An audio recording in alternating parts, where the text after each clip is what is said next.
Assalamualaikum warahmatullahi wabarakatuh. Waalaikumsalam warahmatullahi wabarakatuh.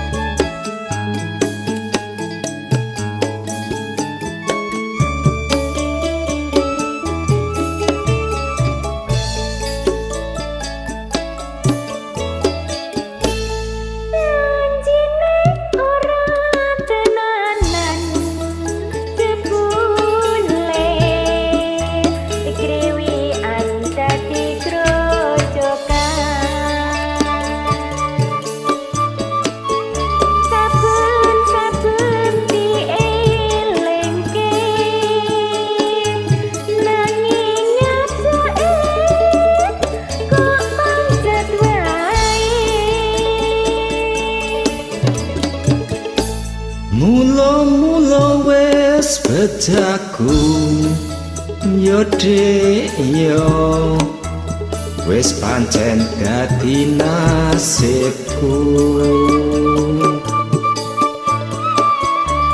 Tak suwun marang sliramu,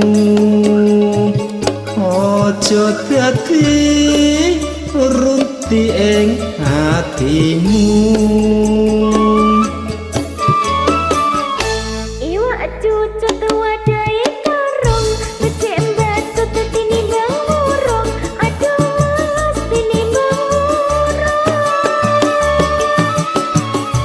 Pasar kok tuku ciper cok samar yen rata pikir aduh dek ojo kuwatir. Manuk kakak kok maku merak pancen sengaja pancen dijarak. Aduh mas sakit hatiku. Ono kadal mangani roti dan tak budal ojo digondeli. Aduh dek ojo digondeli.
Mula-mula wis bedaku yo dek yo wis pancen dadi nasibku.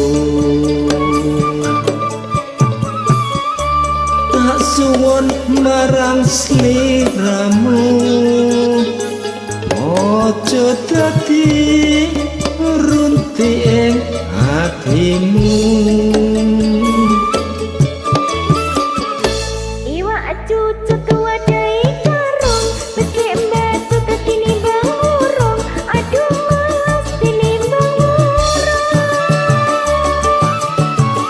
Pasar kok tuku ciper cok samar yen rata pikir aduh dek ojo kuwatir. Manuk kakak kok ngaku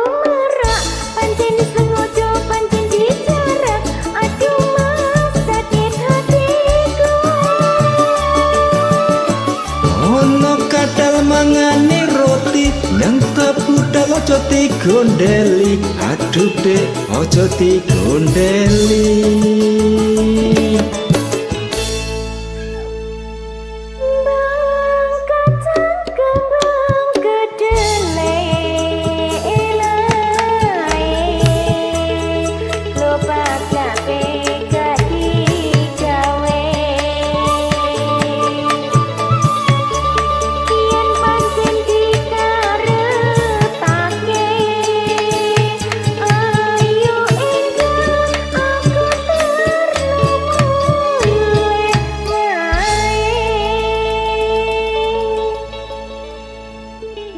Matur suwun, Jen. sami-sami